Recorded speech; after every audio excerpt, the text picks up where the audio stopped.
Bem-vindos ao Feijão com Rice. Eu sou a Thay. E eu sou a Pri. E esse é o nosso podcast das Crônicas Vampirescas. No episódio de hoje discutiremos o quarto bloco de leitura do livro Entrevista com o Vampiro, que vai até o trecho... Até que ela começou a fazer perguntas. Se você começou a ouvir esse podcast agora, aconselhamos a parar e voltar para o nosso episódio inicial se quiser acompanhar melhor a discussão. Louis descreve para o entrevistador como era morar com Lestat e Cláudia, observando as peculiaridades e transformações da criança vampira.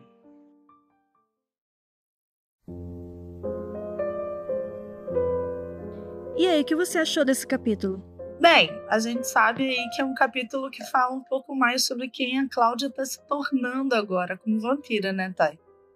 A gente tem aí uma percepção dessa criança dentro desse contexto vampiro se descobrindo e sendo descoberta pelo Lestat e pelo Louis, com suas personalidades, etc. Eu achei bem qualquer coisa, assim. Não tem muito que... Assim, não é que foi ruim, mas não tem muita coisa pra se falar, assim. Vamos dizer, né? A gente saiu de capítulos mais intensos. Ele não conta nada de fato relevante nesse primeiro momento da história, né? É mais ali uma duração do Louis e observação dele pela Cláudia. Eu acho que se fosse contada essa parte pelo Lestat, seria bem diferente. É verdade. E, aliás, eu tô lendo um livro que não é uma biografia, não dá pra dizer que é uma biografia, porque não fala exatamente da vida da Ayn Rand, mas fala da vida dela como escritora. E ela comentou que, quando estava se falando de sequência para Entrevista com o Vampiro, ela chegou a pensar em escrever, assim, ela queria escrever o livro do Lestat, mas ela não queria fazer o livro recontar a mesma história, só que pela voz do Lestat, porque ela não queria simplesmente repetir. Mas é uma coisa que eu queria muito ler, assim, se ela tivesse feito. Sim, com certeza. Fazer a mesma história, né, pela visão dele, porque aí sim a gente ia sair um pouco das posições do que o Louis acha que ele achou, assim, né? Ia ficar muito bom. Eu entendo o ponto de vista dela, de não querer ter simplesmente refeito o mesmo livro por outra voz, mas seria uma coisa muito legal de ler. De repente, se ela tivesse feito pra outra mídia, assim, né?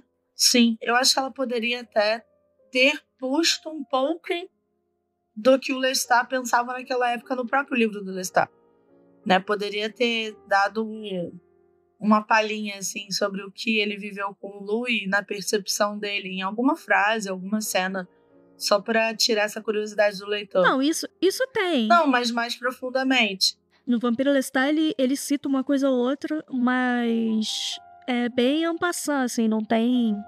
É só pra dizer que é do mesmo universo.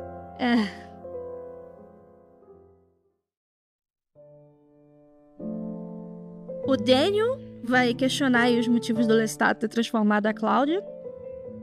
E o Louis fala que não tem como saber, que ele não passou os seus bens pro nome do Lestat, porque tinha medo de ficar amarrado nele para sempre. Mas que ele tem a teoria de que o Lestat, por ele ter sido muito honesto com ele, assim, nos últimos capítulos a gente viu, daquelas conversas que ele tiveram, a briga e tal, ele foi bem transparente, bem honesto com ele, e ele acha que isso fez o Lestat se sentir exposto e que transformar a Cláudia pode ser uma vingança, porque o Lestat faz tudo por vingança. E depois a gente vai ver se ele tá certo ou não. Eu já tenho uma outra teoria. Eu acho que o Lestat sentiu que, de fato, em algum momento o Louis ia embora. Assim, independente de Cláudia, independente de tudo, obviamente, a Cláudia foi um mecanismo de tentar fazer o Louis permanecer. Mas eu acho que o Lestat foi, da forma que ele vai tratar a Cláudia ao longo desse capítulo, mostra um pouco de tipo assim, cara, se ele for embora eu tenho alguém. Ok, o Louis pode ir agora. Eu tenho alguém que é realmente a cria que eu queria ter. É alguém que caça da minha forma, alguém que aceitou a vida vampira da minha forma. Então, tá. Ok, Louis, você pode... se você for embora, não tem problema. Mas é que ele não tem problema tendo problema, sabe? Aham. Mas eu me garanti aqui e se você for, eu tenho alguém comigo. Até porque eles falam muito sobre essa necessidade, né, deles estarem em bando, deles estarem com alguém, de não ser um vampiro solitário. Então, eu acho que tem os dois lados. Tem o lado de haver ali uma vingancinha, na verdade não falo nem que é vingancinha, é uma manipulação para que o Louis fique, e tem ali uma auto-necessidade sendo suprida de ter alguém perto dele, até porque ele criou o Louis e o Louis não tá com ele, né? São dois estranhos morando na mesma casa, mas interações e vivências juntos, eles não têm. O que vai se mostrando no livro, que ele começa a construir com a Cláudia, né? Tanto que ele começa a mimar e cuidar dela como se fosse realmente uma filha que ele não teve.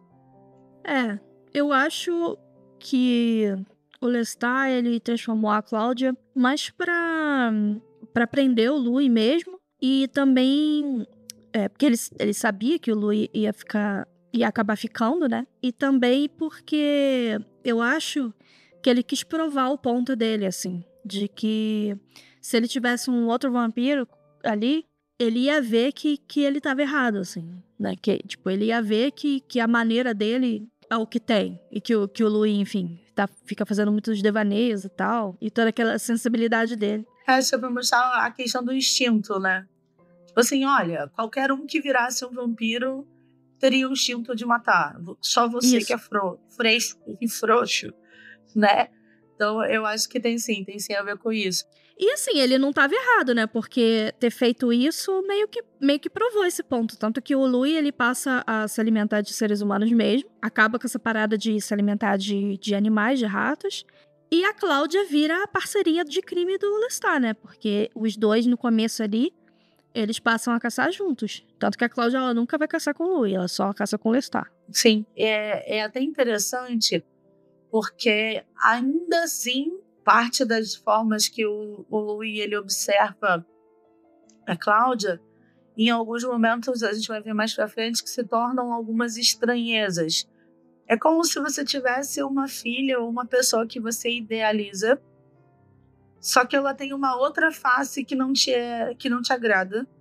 Uhum. E você fica incomodado dela ter essa outra face.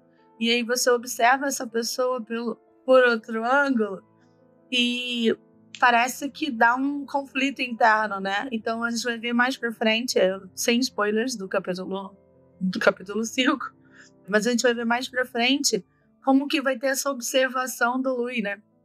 Do comportamento dela, exatamente porque ela se tornou o que acaba sendo um filho, né? Um pouco do pai e um pouco da mãe. Então ela vai começar a adquirir hábitos do Lestat e hábitos do Louis. E o Louis, como é o nosso orador nessa história, tendo um pouco de incômodo dessa semelhança dela do Lestat. Vou falar até que pode ser um ciúme aí mesmo, assim, né? Sim. Deles não terem essa parceria além do que eles já têm. É tipo, peraí, você é minha. Eu quero você 100% pra mim. Mas, caraca, nisso aqui eu não consigo te suprir, então você busca outra pessoa. Só que isso me incomoda.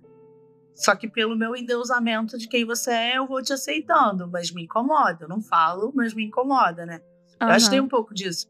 Tem, sim. E tem outro lado também que eu vi... Eu vou deixar até o título desse livro, Conversations with Anne Rice. Eu não sei se ele tem em português, eu vou dar uma olhada. E vou deixar no link o nome do livro. E a Anne, nesse livro, ela fala que o Lestat ter transformado a Cláudia é meio que esse impulso do Lestat. Que o Lestat, ele é um cara de ação, né? De pegar e fazer as coisas. E que ter transformado a Cláudia é meio que, tipo, e se? Como seria se fosse uma criança vampiro? E a sensação de que, se eu não fizer, eu nunca vou saber. E tipo, só eu posso fazer, sabe? É mais ou menos isso que ela fala. Então ele meio que tem esse impulso de fazer merda, sabe? Que é do Lestat, que é típico do Lestat. De tipo, e aí? O que vai acontecer? Sabe? E se eu não fizer agora, eu vou me arrepender. Eu tenho que fazer isso pra ver no que vai dar. Porque tem uma questão de um posicionamento de, cara, eu sou Deus, né? Eu posso fazer o que eu quiser. E não há consequências pro que eu fizer. Então eu acho que também tem isso do Lestat meio tipo a criança... bora lá fazer merda, não vai dar consequência nenhuma, então vamos tentar. Sabe, tipo, eu acho que tem um pouco disso. Eu não acho que ele tem... eu não acho que ele chega a ser narcisista a esse ponto, mas o Lestat, ele é um rockstar, né? Não deixa de ser. Sim. Tanto é que a gente vai ver... Tudo isso que a gente tá falando, a gente vai ver no livro do Lestat. E eu tô muito ansiosa pra isso. Porque, sinceramente, o Entrevista com o Vampiro... Eu não sei se eu cheguei a comentar isso lá no episódio 0, mas Entrevista com o Vampiro é o meu livro... Eu amo, tá? Mas é o livro que eu menos gosto das crônicas. Não é por causa do livro. É porque você não gosta do Louis. Simples assim. É todo um ranço sobre o Louis. Não, eu acho o livro muito bom, de novo. Eu acho o livro muito bom. Eu tô me divertindo de novo, lendo o livro de novo. Mas ele, sem dúvida, é o livro que eu menos gosto. No top 10, ele não fica entre os primeiros, né? Talvez ele esteja nos últimos, mas assim, também não dá pra saber porque eu não li os outros, né? Eu não li todos, eu li só alguns. Sim. Leremos juntos. E aí vamos descobrir se um dia a gente conseguir encerrar o nosso objetivo de ler todos os livros das crônicas aqui, eu vou saber.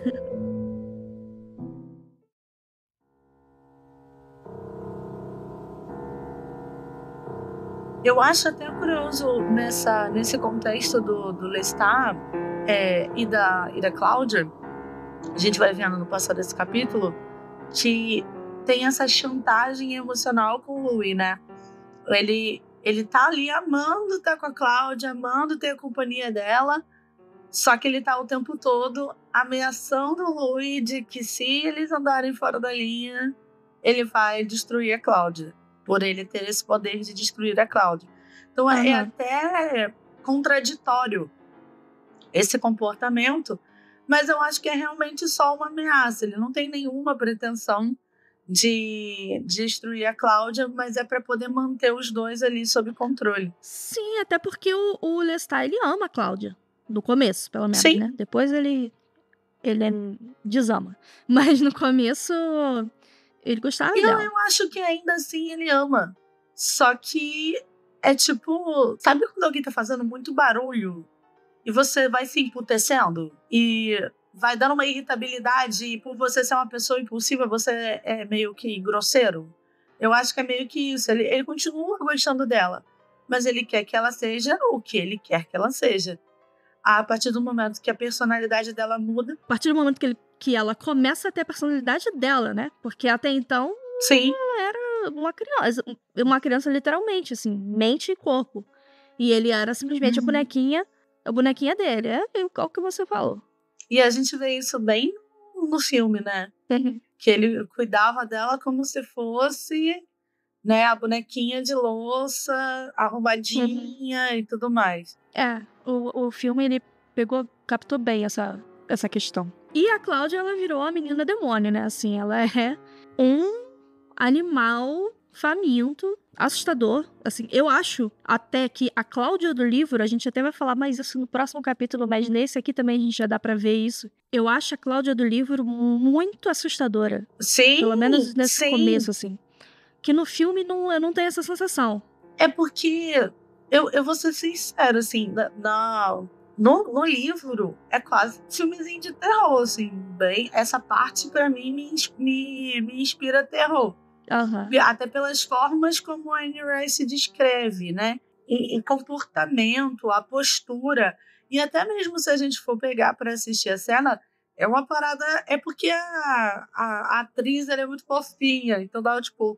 Oi, que cutie. Mas tipo, se você olhar seriamente para as cenas e tivessem colocado um tom ainda mais obscuro nas cenas dela, traria essa sensação do livro.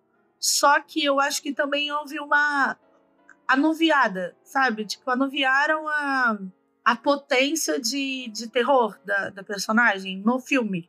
Eu acho que é porque tiveram uma interpretação diferente da personagem.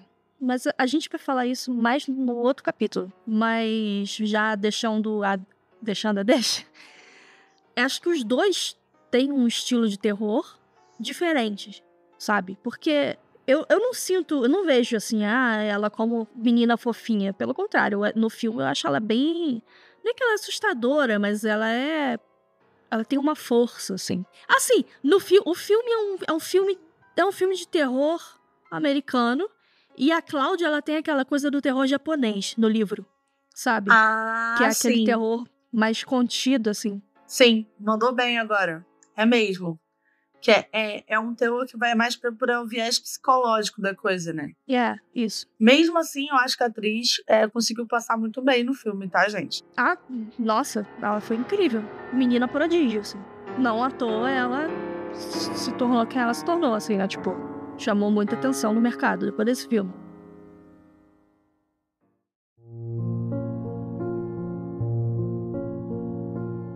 Enquanto isso, Lestat ia ensinando a Cláudia, né, sobre a morte e imortalidade. E os dois, assim, cada um tinha um jeito diferente de influenciar ela, né? E eu acho até engraçado como que ela consegue ter essa versatilidade de dançar com os dois. A música que cada um dança, sabe? Não sei se em algum momento é com uma estratégia ou se é só uma adaptabilidade mesmo. Até porque a gente vai ver... Acho que não é estratégia, não. Ela era uma criança, ela era uma esponja, né, nessa época. Sim. O Louis, ele vai ensinar para ela o que é o mundo, através dos livros. E a gente vai ver que ela vai começar, é o que até falou, ela vira uma esponja. Tudo que ela lê, ela devora, e aí você pega uma criança com habilidades vampiras, e até para o Louis e para o Lestat, eles olham ela como um gênio mesmo, assim, né? Isso é um grande diferencial da Cláudia. Pô, eles gostam de ler, eles gostam de consumir certas coisas, mas o próprio Louis, ele não consegue acompanhar o ritmo dela. Né? Isso para mim já demonstra que ela tem um poder muito superior ao do Louis, e aí já indica um pouco que ela tem um poder superior até do Lestat mesmo dentro da história. Porque ela vai, sei lá, ser a criança prodígio. Ela é a criança prodígio personagem e criança prodígio atriz mesmo, né? É meio impressionante, assim, como que pela observação do Louis, ela vai se construindo dentro desse contexto. E se tornando mulher no passar do tempo, né? Apesar de presa no corpo de uma criança de 5 anos de idade. Nossa, isso é muito difícil. Aham. Muito difícil. Até pra mim, a percepção, assim, de como ela é descrita, como eles se interagem com ela, à medida que ela vai crescendo dentro da cabeça dela, eu tenho dificuldade, assim, de lidar com ela, assim. Como eles deveriam se portar com ela ou não. Até onde que eles estão, tipo, cruzando uma linha que não devia cruzar ou não, sabe? Porque eu não sei. Eu fico me colocando muito no lugar deles, sabe? Assim, se eu tivesse que lidar com isso, assim. Com uma criança que é um corpo de criança e a mente de adulto, não importa... Sei lá, cara, é difícil você ver além da casca. Sim. Você conseguir acreditar que ali dentro mora um adulto, sabe? E eu acho engraçado que ela vai percebendo essa dificuldade dos dois e meio que ela, tipo assim... Ai, tá, você quer fazer caixinha no meu cabelo? Tá bom, pode fazer. Eu deixo. Uhum. Você vai te deixar feliz? Tá bom, eu deixo. Você quer me comprar vestidos fofinhos? Tá bom, eu deixo. Mas aí chega um ponto que ela vai ficando puta, né? Ela vai cansar. Eu acho complicado porque, assim, ela aceita, ela começa a se incomodar com o Lestat sendo assim, mas o Louis não. Tipo, ela meio que deixa ele tratar ela como uma bonequinha, continua deixando, só que acha que ela tem essa dualidade de ser a filha e de ser a amante dele. Eu sinto que ela tem esse sentimento de amor por ele também, sabe? Porque... Do contrário, ela não deixaria ele continuar tratando ela como uma bonequinha, sabe? Uhum. Mas com o Lestat, ela tem esse incômodo, que não existe com o Louis. Porque o livro vai mostrando que a relação deles é uma parada meio simbiótica. O próprio livro usa o termo que você falou, né? Fala que eles são pai, filha, amante e amante.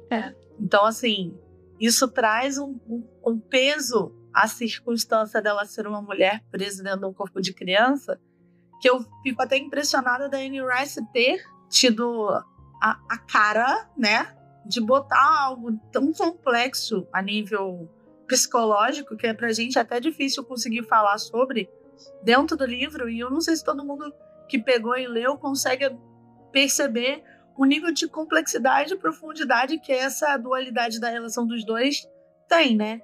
Porque ali a percepção dela é infantil. Ela é tratada, ela é uma filha e ele trata ela com esse amor fraternal, mas ao mesmo tempo ele é um homem e a gente vê no livro que ele observa muito nela. No início, ele lembra muito de Babette, e lembrem que o Louis se aproxima da Babette como um homem querendo algo, né? Uhum. E ele se posiciona naquela posição de salvador para Babette, mas não é nada mais do que o Louis fazendeiro querendo uma mulherzinha, né? E ele vê um pouco disso de Babette em Cláudia, a versão mulher de Cláudia. E a Cláudia também já tem uma mentalidade de mulher e também se atrai por ele, né? Você vê que tem algumas descrições de passar a mão no rosto, de um olhar que ela tem para o Louis, que é diferenciado. Então, caraca, isso é muito complexo. É até muito difícil de falar. É bem difícil mesmo. Porque assim, né? É isso, né? Tipo, uma coisa é você ter essa emoção, essa conexão pela personalidade, pela mente dela, mas quando ele olha pra ela, ele olha a sensualidade dela, mas o corpo dela não é um corpo de um adulto. Isso me incomoda muito, assim. E, assim, a gente dá pra entender que existem várias formas de se relacionar que não envolve sexo, assim. E aqui não envolve sexo.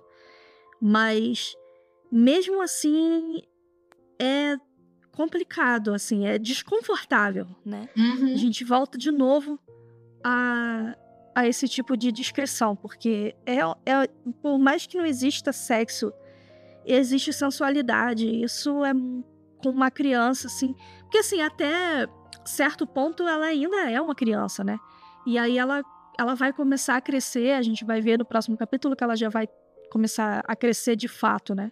Mas aqui ela ainda é uma criança e eles têm essa coisinha de relacionamento romântico, né? Então acho tenso. Isso me incomoda bastante. Eu acho até curioso que na época de adolescência, quando eu li esse livro pela primeira vez, isso passou muito batido. Assim, eu não peguei isso quando eu li, quando eu tinha 15 anos, sei lá. E agora, com uma mulher de 30 e poucos, já leio e dá um, né? Aquele arrepio desconfortável nas costas, assim. Sinceramente, eu não lembro. Eu lembro de não gostar da Cláudia, assim, tipo, me incomodava. O personagem dela me incomodava muito. Talvez esse incômodo tenha vindo daí. Pode ser. Sabe? Mas eu não lembro de como que eu percebi essa questão. Na época, não. Não, eu não percebia. Faz muitos anos, amiga. Eu não lembro nem o que eu comi no almoço. Eu tenho certeza que quando eu li, eu não tive essa percepção, assim, tipo, não me liguei, sabe? Tipo, tá, li e passou batido, literalmente, assim. Então, hoje em dia é estranho ler com todas essas percepções que a gente tem. É desconfortável. Mas eu acho interessante como nesse capítulo eles vão fazendo a construção do passar do tempo, sem ficar muito maçante, né? E eu acho legal que eles acabam mostrando essa evolução do tempo pela moda, pela arte, né? Mostrando ali, principalmente pelo Lestat, ele não sabe falar, o Lestat, vamos ser sinceros, o Lestat não é uma pessoa comunicativa. O Lestat é uma pessoa de atitudes. Então vai mostrando muito do que ele ama a Cláudia ali pelo comprar um monte de coisa para ela, dar vestidos e, né, e ele torrando literalmente a grana do Louis, que até me surpreende, porque o Louis fala que não quer passar os bens pro nome do Lestat, mas em compensação deixa o Lestat fazer qualquer coisa com dinheiro, né? Então é porque é o que ele falou. Segundo o que ele disse pro Daniel, né? Não significa que ele tenha apego ao dinheiro, mas sim o problema dele é ficar preso ao Lestat. Uma coisa é você dar o seu dinheiro para outra pessoa gastar, outra coisa é você passar o nome das suas coisas pro nome da outra pessoa, porque aí você fica ligado. Depender, né? E também tem a questão de que o Lestat, ele não usava só o dinheiro do Louis, né? Ele usava o dinheiro das vítimas dele também. Sim. Ele matava pessoas aristocratas, né? A Cláudia, que depois, no próximo capítulo, ela vai começar a se interessar por pessoas pobres, mas o Lestat, ele matava pessoas ricas. Eu acho que tem um pouco a ver de cada beijo que se veio, assim, né?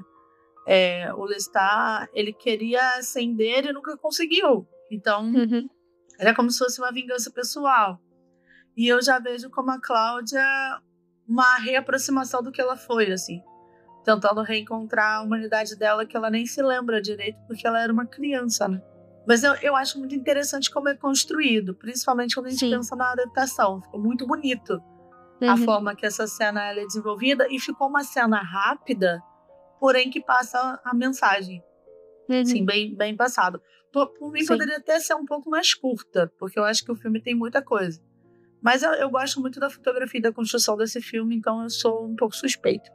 Mas no livro também tem essa passagem de tempo e essas construções. Também foi feito assim, de uma forma bem rápida, mas que traz essa sensação muito bem construída. E é interessante que meio que esse capítulo ele vai acabar, pra mim, de uma forma muito legal. Que é mostrando, ok, agora ela virou adulta. Né? Que é quando ela pede o próprio caixão, apesar de não necessariamente sempre usá-lo. Né? E tem uma cena bem interessante sobre como isso acontece. A Cláudia, ela começa a se desenvolver muito rápido, né? Eles começam a perceber, tipo, do nada ela tá lendo uns livros muito complexos pra idade dela. Ela tá aprendendo músicas eruditas com a velocidade que não é humana, assim, né? E aí fica meio até ambíguo se isso é uma questão por ela ser vampiro mesmo, ou se, né, se isso vem com um tipo de poder de vampiro que fez ela dar uma acelerada, assim, no desenvolvimento dela ou não. Eu acho que ela já era dotada em algum grau, e o fato dela ter os poderes vampiros, assim, ampliou por ser... Porque, assim, não se ensina truque novo para cachorro velho. Um ser humano aprender algo novo é difícil. Agora, quando ele é uma criança, cara, ele consegue absorver tudo. Então, você imagina o desenvolvimento psicológico e cerebral de uma criança que é um vampiro. Ela já vê o mundo de uma outra forma. Então, eu acho que é um somatório dos dois, assim. Mas eu acho que existe uma coisa sobrenatural aí também. Porque, se eu não me engano, em alguns livros mais pra frente aí, vai ter algum vampiro que vai tocar piano de um jeito. Eu acho que o próprio Lestat, ele é violinista no próximo livro, e ele vai tocar de um jeito que ela vai descrever que é meio sobrenatural, assim, tipo. É porque ela não diz... A Anne, ela não diz os poderes deles são assim, assim, assado. Ela deixa as coisas meio ambíguas, né? É até difícil de você fazer uma ficha de RPG deles, assim, alguma coisa nesse sentido. Quais são os skills que ele tem. Mas acho interessante notar essas coisas, assim, da biologia e tal. Tem coisas que não fica muito... Tipo, até, por exemplo, teve uma passagem aí que foi alguns capítulos atrás que mostrou que o Lestat, ele não tinha uma ereção. Por exemplo. Foi. Na cena das prostitutas. Uma coisa que ela deixa fixo, né, é que eles são estéreis, né? Ela até comenta isso, que ele fala, como a gente se reproduz e tal. Mas tem a cena, por exemplo, na cena das prostitutas, uma coisa da biologia deles é essa. Eles não têm uma ereção, mas me parece que depois que eles se alimentam, que eles têm uma ereção. Tem sangue, né, amiga? Mas exatamente. Mas ela não diz claramente, assim, com todas as palavras, o corpo deles funciona dessa forma, sabe? E a mesma coisa com os poderes deles, assim, tipo... Fala que eles têm uma velocidade sobre-humana, mas não é muito como se fosse o Flash, tá ligado? Da Liga da Justiça. É sutil, né? É uma coisa tão sobrenatural que ela descreve as coisas muito assim. E essa coisa dela aprender também as coisas de uma forma muito rápida, dela ler livros muito complexos pra idade dela aprender música muito... dela ter um ouvido absoluto, assim. Fica meio sem essa coisa de ser, será que é um poder dela, o poder dela, os olhos de vampiro, que eles vão mencionar depois, de conseguir observar as coisas melhor e tal. Não existe... Eu acho interessante que ela não escreve em pedra quais são os skills que eles têm, assim. Fica muito subjetivo, né? Eu acho muito interessante isso. O livro dela é todo baseado em descrição e a abertura interpretativa. Então, eu acho que é isso um pouco do que prende na escrita da Anne Rice. Porque ela faz você entender por si só. Ela não te diz como é. Então, você constrói a imagem do que ela quer te passar. Sutilmente, aos pouquinhos, homeopático, assim. E por causa dessa subjetividade que a gente tá aqui discutindo em podcast as coisas, senão não teria muito o que fazer, né? Ia ser isso, Exatamente. pronto. E aí, a gente mencionou dessa relação complicada aí do Lu e da Cláudia, e tem uma coisa que eu achei curiosa. Na minha versão do livro, tem uma passagem nesse capítulo que a Cláudia ela vai aproximar o rosto dos lábios dele, né? E eles meio que vão colar cara a cara, assim, e eles vão ficar, tipo, girandinho, assim, né? E aí eu achei essa cena muito desconfortável, muito estranha, porque, enfim, Cláudia ainda era criança, e ele menciona, né, deles serem pai e filha, amante e amante e tal. E eu fui ler no inglês como é que tava.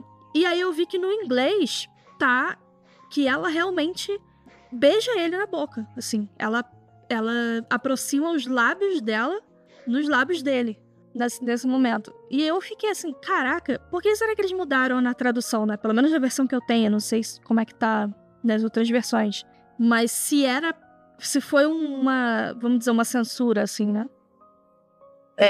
E vai dizer uma coisa, não tem cultura em que o pai dá um selinho na boca da filha. Gente, lembrem que estamos falando de uma descrição de sensualidade, estamos falando de um pedaço anterior onde se falou que eles são amante e amante. E se você vê na tradução em inglês, eles usam lover and lover. Então, essa cena do colar os lábios, ela é descrita de uma forma como um beijo. Tá? Então, não estamos tirando do além. E eu acho, sim, que pode ter havido uma censura, porque, como é tudo muito interpretativo, um beijo na boca não é interpretativo. Então, podem, sim, na hora de fazer a tradução, para não ficar um livro escandaloso, terem mudado a forma como isso é descrito. Achei curioso esse tipo de liberdade na tradução de mudar realmente uma cena, assim, que foi escrita, né? Achei curioso isso. Na minha versão também, em português, também não tem o beijo descrito dessa forma. Na verdade, eles nem colocaram essa frase do beijo. Eles simplesmente falam que eles pressionam o rosto um contra o outro e depois segue, foi retirado a questão de haver um beijo ali. Aproximar o rosto dos meus lábios, alguma coisa assim. E no inglês press her tiny cupid's bow to my lips. Ou seja, tipo, ela pressionou o pequeno arco do cupido, que é essa parte superior do lábio, nos meus lábios. Eu acho curioso, por mais que essa cena seja muito desconfortável e complicada, mas ao alterar a obra original dessa forma para uma tradução, eu não sei se é legal isso. Tipo, eu não curto muito essa ideia, não.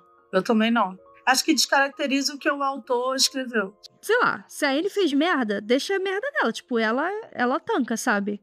Não, mas alterar o trabalho dela, porque aí abre margem pra muita coisa, né? Eu também não gosto, não. Eu como autor, eu não gostaria que alguém mudasse as minhas palavras. Com certeza. De jeito nenhum. Mas, enfim, a tradução passou dessa forma e convenhamos, tradução de Clarice Lispector, né? Talvez ela tenha um certo cacife pra... ela tivesse tido um certo cacife pra fazer esse tipo de alteração.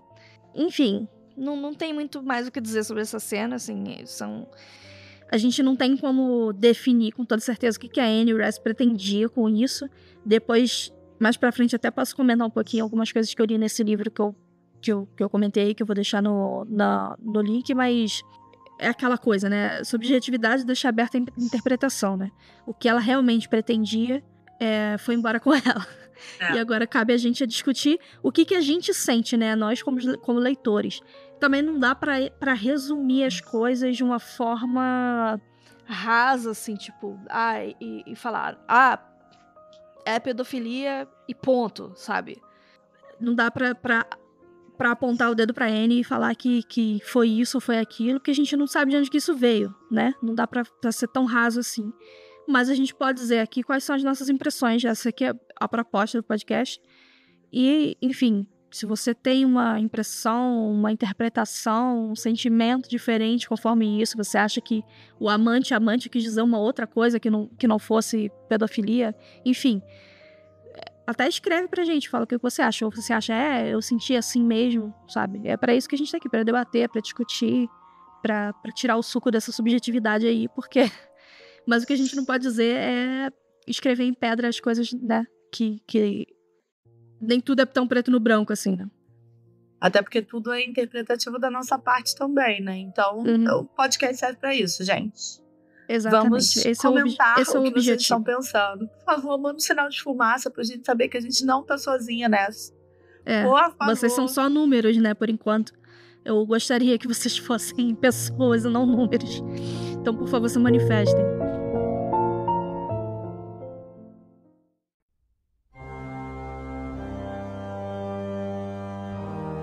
É aí que ele começa a se dar conta que ela não vai crescer, né? E que ele tá vendo uma pessoa se tornar um adulto na frente dele, mas que vai manter essa aparência de criança aí. E é isso, meu filho, é isso que vocês arrumaram aí pra vida de vocês. Sustenta esse BO, né? Sustenta esse BO, foi ótimo. E eu acho que é interessante a forma como isso vai se construir numa percepção mais tátil, né? Que achei bem interessante a Anne Rice botar isso. Não ser só a percepção do Louis de crescimento dela, mas uma atitude dela que mostra de fato, olha, a partir daqui eu virei adulta, né? Ou pelo menos adolescente, dentro do contexto. E é quando ela vai pedir o caixão dela, né?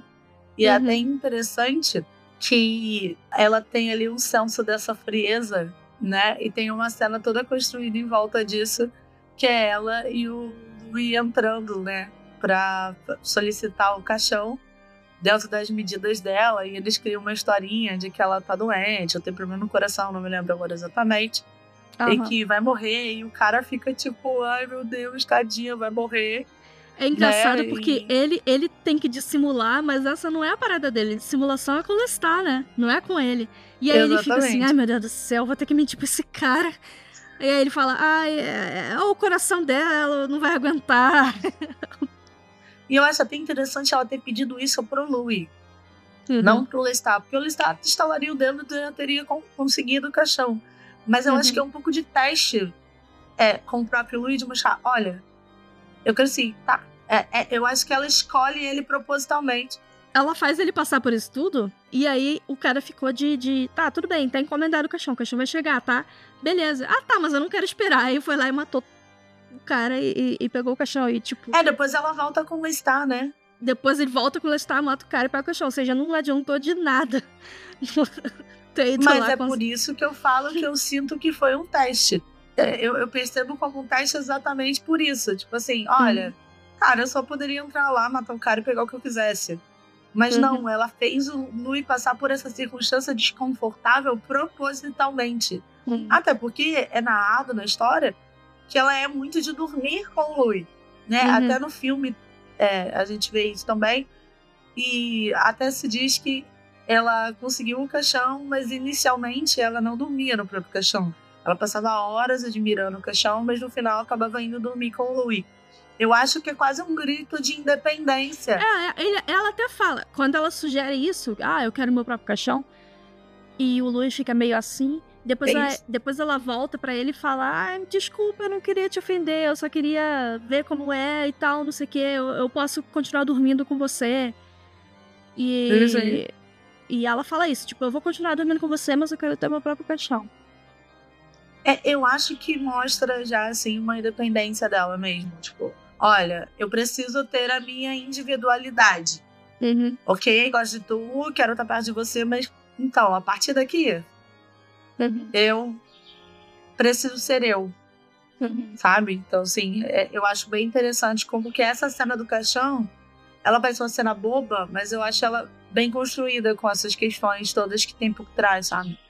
Que poderia ser uma cena que você leria e pensasse assim, tipo, descartável, né? Pra que botar uma ceninha dela indo comprar um caixão? Mas tem um intuito, como a gente lembra aqui, no Rest faz praticamente um psicológico, tem um intuito psicológico aí por trás de ter sido colocada essa cena no livro. Eu fico pensando se a Anne Rice ouvisse o nosso podcast, o que ela falaria? Tipo assim, gente, só botei a cena, vocês estão aí devagando, as paradas nada a ver. Provavelmente ela falaria isso. Mas ela chegou a comentar nesse livro também. Eu vou começar a falar desse livro direto, gente. É melhor até vocês já pegarem ele, já lerem.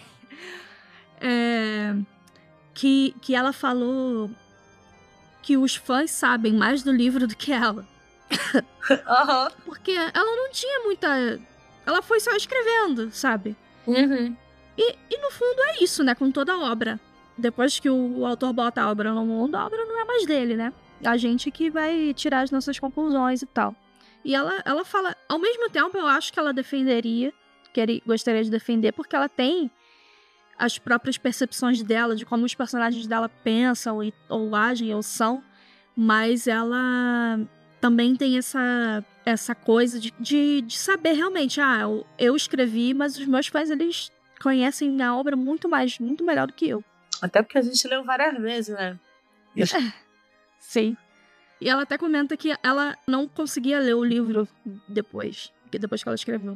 Mas isso é uma coisa que eu penso, assim, tipo, muitos autores, eles passam tanto tempo botando aquilo no mundo que depois que colocam, eles não conseguem ler de novo. Uhum. E já pra gente é uma segunda casa, assim, né? É como se a gente tiver, principalmente quando a gente cresce lendo um livro, abrindo um parênteses aí, por exemplo, Harry Potter, muita gente cresceu lendo Harry Potter, parece até que a gente estava lá na escola mesmo, lá em Hogwarts, e viveu e conheceu aqueles personagens. Então, quando a gente fala de um livro como o Entrevista com o Vampiro, com personagens tão profundos, eu vejo que eles têm várias nuances, onde muitas vezes eles trazem algumas concepções, como a gente fez o nosso episódio sobre ética e moral, né? Que fazem a gente olhar o mundo de uma forma diferente. Então, eu acho que é por isso que os fãs acabaram se apegando e se atraindo tanto às crônicas vampirescas. Não é só sobre um vampiro, é sobre a humanidade que ainda existe dentro desse vampiro e como ele interpreta o mundo, sabe? Sim. Eu acho que é muito além. Porém, pra Anne tem o lado pessoal, né? Que ela diz que ela se conecta com o Louis, né? No primeiro livro. E que o Louis, ele reflete uma fase muito ruim da vida dela. E até por isso que ela teve dificuldade de ler o livro depois. Porque era uma fase da vida dela que ela não queria ter esse contato mais, né? Sim. Mas enfim, a gente tá divagando aqui. Vamos pra adaptação, então.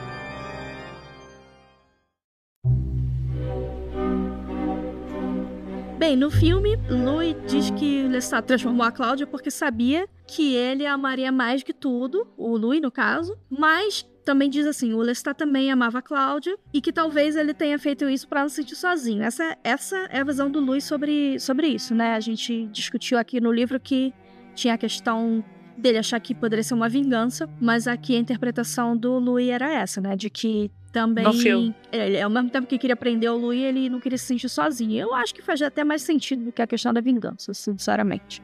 E tem 2 cenas da Cláudia matando, né? Uma alfaiate e um professor de piano, que, enfim, estavam trabalhando ali pro Lestat, né? Na educação e, enfim, investimento, no caso, da Cláudia. E o Lestat repreende ela, tipo, na nossa casa não, só lá fora. E isso é interessante, que ilustra bem a dinâmica dos 3, né? É uma cena que não existe no livro, que eles colocaram só no filme, mas que é uma cena muito divertida. E ela capturou e resumiu bem várias passagens do livro, assim, que falam sobre a dinâmica deles. Eu achei muito legal. E ela é até bem importante, até essa cena, porque ela se conecta com o que vai acontecer no futuro dentro do filme e também no nosso próximo capítulo, né? Sim. Então, essa frase sobre na nossa casa não, ela é importante. Lembrem dela quando vocês estiverem lendo o próximo capítulo do nosso livro. Sim, tem isso. E é uma cena muito legal, muito divertida também, muito bem feita, assim. É muito, muito legal de assistir. E realmente, isso é uma boa adaptação, né? Não precisa ser exatamente igual ao livro para poder conseguir capturar a essência dele. E não é à toa que o Rice participou do roteiro, né, gente? Um autor participando do roteiro do seu filme dá uma muita diferença. Faz muita diferença, realmente. Faz realmente muita diferença. Então, é isso. Porque esse capítulo não aconteceu muita coisa. Então, a adaptação pro filme também é só esse pouquinho mesmo. Essas duas ceninhas aí. E realmente, assim, esse capítulo, por mais que ele tenha sido bom, ele não aconteceu tanta coisa. E a gente teve que, assim, tirar leite de pedra aqui pra dar uma hora de gravação agora, sendo que a gente encheu um monte de linguiça no começo, que não vai pra edição. Mas a gente vê que, assim, né, um capítulo que não tinha muita coisa, e realmente no filme também não tinha muita coisa, assim, né? Isso faz parte aí da adaptação. O capítulo de passagem de tempo, gente. É necessário para ilustrar, porém sem conteúdo. É uma virada de ato, né? Vamos dizer assim. Isso aí.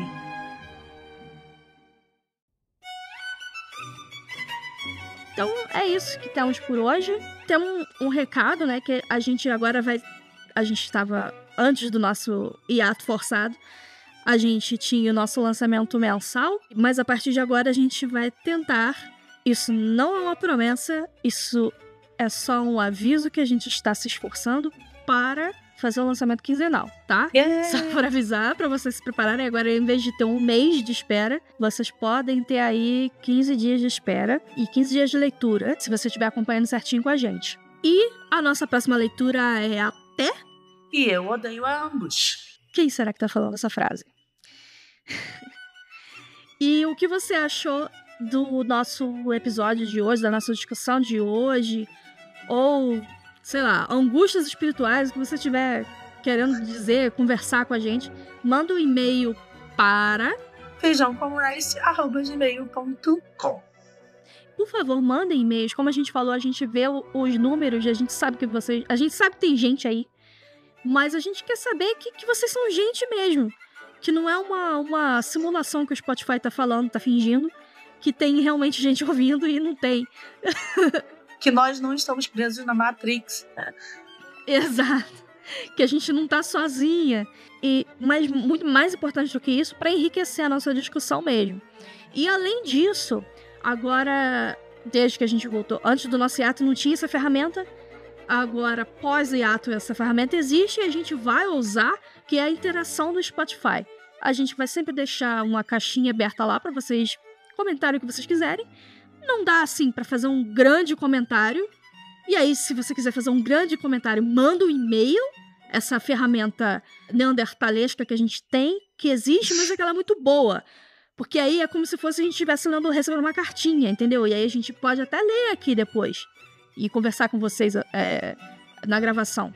Mas, se você quiser fazer só um comentáriozinho, deixar um comentáriozinho, o que você achou, a sua vírgula aí, os seus 2 centavos. Falar que você amou a nossa voz. Falar que você tá ansioso pra ouvir o nosso próximo podcast. Você pode deixar lá. Só manda coraçõezinhos, tá? Então, por favor, não se acanhe. Isso. Deixa um feedback. Qualquer coisa. Fala o que você comeu no almoço. Dá uma interação aí pra gente saber que tem alguém do outro lado. E se você tiver ouvindo por um tocador de podcast que dá pra avaliar o nosso podcast, dá 5 estrelas, dá like, dá qualquer coisa aí, deixa lá uma avaliação pra gente, tá bom? Bem, é isso por hoje. Nos vemos na nossa próxima leitura. Não se esqueçam de ler e ouvir o nosso podcast do Feijão com Rice. É isso. Tchau, tchau. Tchau!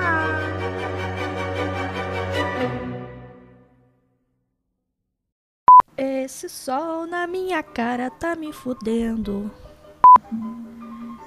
Tá? Eu sou a Pri. Esse é o nosso podcast com a minha... Bem-vindos ao Feijão com Rice. No episódio de hoje, e aí você fala a sinopse, né? Você vai me dar um tapão. O bem-vindos, quem fala, né? Que? O bem-vindos, quem que fala mesmo? Eu? Ah, tá. Se você quiser começar, pode ser. Não. É que deu branco. Eu tô falando que eu tô estranha. Ninguém tá me levando a sério. Eu quero começar pra dar aula. Que vai até o trecho... Até que ela começou a fazer perguntas. Foi mal, eu não te avisei que eu ia fazer isso, mas eu achei legal. Fica legal. Eu vou seguir. Se você começou a ouvir esse podcast agora, aconselhamos a parar e voltar para o episódio inicial se você quiser acompanhar melhor a discussão. Vou gravar de novo, ficou bem bosta isso. Uhum.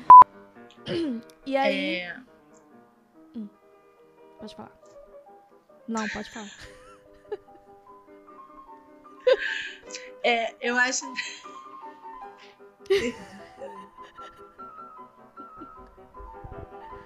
Cara, o episódio de hoje vai ter que ter um erro de gravação. Com certeza. Pode falar você. Ai, Jesus. Eu não sei mais o que eu ia falar. Nem eu, por isso que eu falei pra você falar. A liberdade é uma merda. A gente tá sem editor. E aí agora a gente acha que a gente pode errar o quanto a gente quiser. Mas eu gosto muito da fotografia e da construção desse filme, então eu sou um pouco suspeita. Tom Cruise, gente. Tom Cruise, fazer o quê? Né? Tudo Amiga, foca no livro. Foca no livro. Esquece Tom Cruise um pouquinho, depois a gente fala da adaptação. É isso. Tchau, tchau. Tchau. E conseguimos.